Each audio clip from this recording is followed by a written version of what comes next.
Ladies and gentlemen, this is The Odd Couple. Trial lawyers and entrepreneurs unite. Please welcome lead counsel for Trump versus Big Tech, John Coale, founder of Blackwater, Erik Prince, CEO of Public Square, Michael Seifert, and your moderator, former Assistant Secretary of the Treasury and host of the Monica Crowley podcast, Monica Crowley.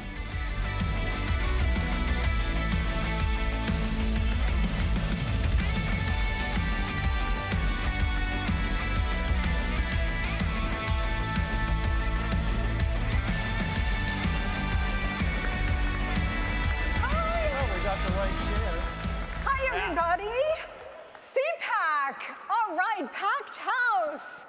Great to see you guys, and thank you so much for caring enough about your country to be here over the last couple of days. We are the very last panel before Donald Trump, so we stand between you and Donald Trump, which is probably a very dangerous place for us to be. But fortunately, we've got a really important and necessary conversation for you guys today with a stellar panel of tech and legal luminaries. So please join me in welcoming Michael Seifert, Public Square, Erik Prince of Blackwater, and John Coale, legal mastermind for our side. You know, I want to start this conversation by framing it this way. Over the past couple of years, we have heard a lot about fake collusion that was designed to destroy Donald Trump and to distract you from the actual collusion taking place between big government, big tech, and big media to spread their own poisonous disinformation while suppressing your free speech and your fundamental right to express yourself in the new digital public square. As I was thinking about this whole issue of censorship and disinformation, it occurred to me that the playbook that we're seeing by big tech and big government and big media is as old as the Garden of Eden and the original master of disinformation. Adam and Eve living in blissful perfection until the enemy approaches Eve and starts whispering it in her ear. Those lies did a couple of things. Those lies introduced uncertainty. They undermined and eroded her trust by planting doubt.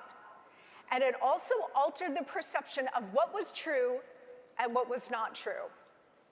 So from that moment in time, we have all been subjected to serious disinformation, and only now, in the 21st century, because of the power of big tech, it's more intense than ever. So what we'd like to do today is take this apart from the legal aspect and also from the big tech aspect and what these folks here, who are American heroes, are doing about it. So let's get into it, and let's start with a couple of big questions, okay? And I'd like to start with the legal side first. The first big question is, what is disinformation, and who decides what it is? John? Well, that's the real question, who decides? For 250 years, it's basically been the Supreme Court decides what is slander, what is disinformation. Now we have geeks out in California. We've got algorithms, things like that. And this is a country that trusts anybody and everybody to vote. But we don't trust them to differentiate what is real, what is not real. You know, you can block anybody. You can disagree with anybody on big tech. But they want to, lots of people in this country want to determine what you can block, what you can't, what you can listen to. So as a lawyer, I go back to the First Amendment, and that's what should really govern this. Yeah. Yes, so that question of who decides what is disinformation, that kind of subjectivity can be really dangerous, especially in the wrong hands, right, Erik? Indeed. Anybody, unless you've been living under a rock, realizes that big tech collects a lot of data on you and resells it. Google and Apple, they resell, they know where you go, what you buy, who you call, and what you browse. and they use that to sell to you. I mean, Apple and Google especially, is a $1 trillion company that sells advertising. And they do that by harvesting and reselling your data. We have built a platform really after the nonsense of 2 years ago of big tech having the audacity to cancel people, to say what you can say and what you can't say, throwing people out of their app store. We developed an independent phone platform called Unplugged, available this summer. And it will be its own hardware, its own operating system, its own secure messenger. It's completely independent, uncancelable, and we just want to be able to compete to give people an option to protect their free speech. And we're going to get into that because I want you to really get into it with the audience and tell them exactly what this is going to be and when it's going to debut. But first, Michael, I want you to weigh in on the whole idea of disinformation, misinformation, who decides it, who defines it, because really if it's in the hands of some dangerous people who perhaps are not on our side or think differently, we're seeing that kind of condemnation across the board, and that's really a hallmark of tyranny, isn't it? That kind of consolidation of power? 100%, and it's most dangerous when you see big tech, government, and big business all lumped together with a common agreement on what they think is disinformation, and then you see we the people that have an alternative view. And the whole reason for our Constitution would be that government, big business, big media, none of these people gave us our rights, so they cannot take them away. The most dangerous thing that can happen is when one of those institutions, it's true, they did not give us our rights, so they cannot take them away. So when you have a bank that will cancel you for wrongthink, Don Jr. talked about it the other day. When you have a tech platform that will say, hey, you're not allowed to say this, even though we all objectively know that it's true, and then, by the way, they come out and admit that it was true a year later. It's completely egregious, it's corrupt, and ultimately it's the people's responsibility to rise up to create these alternative systems, to fight it in the courts, so that the arbiters of truth would no longer be in any single institution, but instead would be whatever you happen to believe you get to pursue in your own life. The government is not the dictator of your destiny, and in fact, this was enshrined in our Constitution from the very beginning. And so we want companies that'll protect that, we want big tech platforms that'll protect that. You have the freedom to disagree, at least that's what a free country should represent. There's one thing you have to prove. You have to prove that they're state actors. We have that. Weekly meetings with the CIA, weekly meetings with the FBI. They are colluding together. They have been for quite some time. The FBI knew what was on Hunter Biden's laptop in the end of 2019, and they went all the way 10 months talking to anybody saying it was Russian disinformation. It was a lie. And with our state action, which you have to prove, and there's ways to prove it, we got them in the Trump versus big tech case. We have them. And as soon as we go up to the Supreme Court, we got them. So that raises another really important constitutional, I think, legal question for you too, John, which is, what is state action against free speech? Who defines that as well? We've got the Constitution, but our judiciary is shot through with some corruption as well. So how do you define what state action is against free speech, and when does it violate the First Amendment? In a simple word, it's when they work together, and they have been. It's proved, it's everywhere. They work together, they can't work together. A private company has the right to do anything they want if they're not subject to state action. And it's basically working together, which they did. Then you had a bunch of Democratic Congress people threatening them, if they don't do this, we're going to take away 230. So you have all these state actions that, thanks to Elon Musk, they all came out. Would we ever have seen that evidence without Elon Musk and the Twitter files? If Elon Musk had not bought Twitter and started exposing the depth of this collusion and corruption with the government and other entities, would we ever know this? Yes, through discovery in the lawsuit I'm leading. We would have got it in discovery. We had enough to go forward. Now we get depositions. If they hadn't destroyed the files. Yeah. Well, right. Probably what happened. And that's a really important point. So well, the first thing we did was you send into the court not to do that. And if they do it, it's a felony, but who knows? Yeah, but we all know that the left operates in the way where they don't ask permission, they ask forgiveness after the fact, after they destroy evidence. Is this a conspiracy?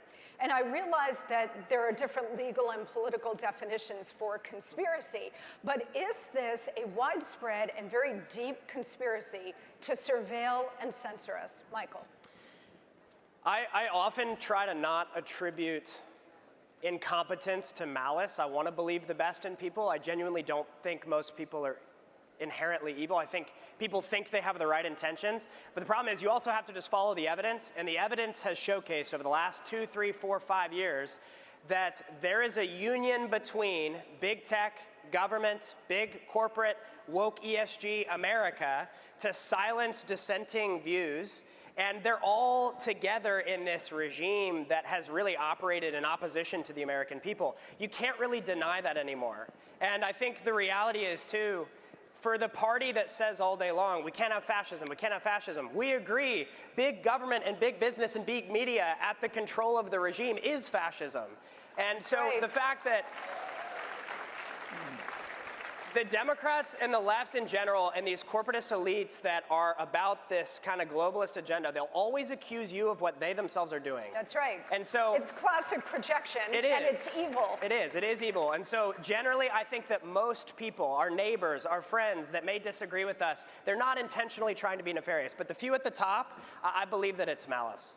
Do you think it's a conspiracy? Absolutely. And when you have the typical socialist attitude and all the fellow travelers all moving towards, it's a very different paradigm of life. Individual liberty, or people that will subject themselves to state power, that want to be taken care of, the therapeutic society. It's rugged individualism versus that therapeutic class. We have way too much of a therapeutic class in America, and they're self-reinforcing, and they've really got. COVID was the clearest act, I thought, of how they suppressed even dissent on what vaccines were working or not, or different treatments for COVID. The fact that they had the gall to silence a 25-year-old idiot in Silicon Valley, censoring professional doctors that were treating thousands of cases, that was really the last straw. Really, I mean, it did demonstrate the depth of collusion and corruption and spying and censorship. COVID and arrogance. It was their, it was their main mission in COVID. It really was a lever to try to transform society, but it also got exposed, and now a lot of us are much more awake than we are. All right, moving on now to proactive solutions, which I think everybody in this room is very interested in. So in the past, every time we would complain about big tech's corrosive control over us, the tech giants would just sort of laugh sarcastically and said, well, fine, if you don't like it, just go build your own. And they'd laugh hysterically, knowing that they control the entire infrastructure and have a command over tremendous resources. So they knew how exceedingly difficult it was going to be. And yet, you two are actually doing it. You are building an alternate tech universe. So I'd love for you to tell us what you're doing. And Erik, you began to start to tell us. Please, give us a deep dive into what you're developing. Look, we believe in the competitive nature of America, and I think there's a segment of America that's ready to unplug themselves from big tech and big tech's ability to control them, to monitor them. Look, who here can relate that you've said something around your cell phone, and then within the next hours or days, you're getting broadcast advertising constantly? I managed to piss off my wife, and she sent me a scorcher of a message, and she was getting all kinds of advertising from divorce lawyers and from Match.com. So clearly we need an independent phone for free speech and privacy. We're going to take the aspect of a highly secure, government-grade secure phone and put it in the hands of all of you. Michael, tell us what you're doing at Public Square. Well, we believe that one of the most free expressions of your humanity is to be able to shop and trade without fear of cancellation.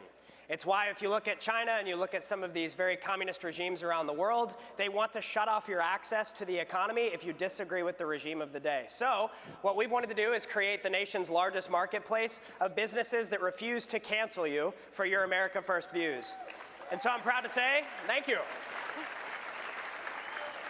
We have built a marketplace, tens of thousands of businesses that are of all different industries, coffee shops, restaurants, banks, mortgage lenders, insurance providers, at publicsq.com, where you can shop with the blessed assurance that you're not funding your opposition. Many of these businesses will give you discounts to go there so you can get incentivized to spend money in an America First fashion. We'd love it if you join us.